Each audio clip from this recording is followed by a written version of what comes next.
কাস্তেলাও স্টেডিয়ামে যখন মেরুদণ্ড ভাঙা সেই মানুষটা যন্ত্রণার মধ্যে শুয়েছিল, তখন অনেকের কাছেই তা অভিনয় মনে হয়েছিল। কিন্তু বাস্তবতা ছিল আরও নির্মম। নেইমারের স্বপ্ন, তার সোনালি সময়টাই ইনজুরির মধ্যে ঢাকা পড়ে গেল।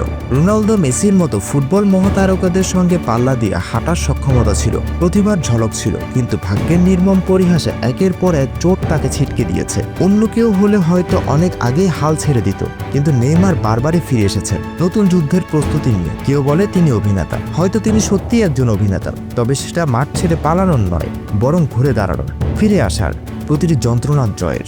নেইমার ভাগ্যবান, কারণ তার ভক্তরা শুধু সংখ্যায় নয়, আবেগেও দুর্বল। ব্যক্তিগত অর্জনে হয়তো রোনালদো, মেসির সক্ষম হতে পারেননি, কিন্তু তার প্রতি ভালোবাসা, তার জন্য মানুষের আবেগই প্রমাণ করে ফুটবল শুধু ট্রফিরই খেলা নয়, হৃদয়ের খেলা। যারা তাকে ভালোবাসে তারা জানেন নেইমারের পথ চলা সহজ ছিল না, কিন্তু সে সবসময় যুদ্ধ করেই ফিরেছে, একজন সত্যিকারের মহাকাব্যিক যোদ্ধার মতো।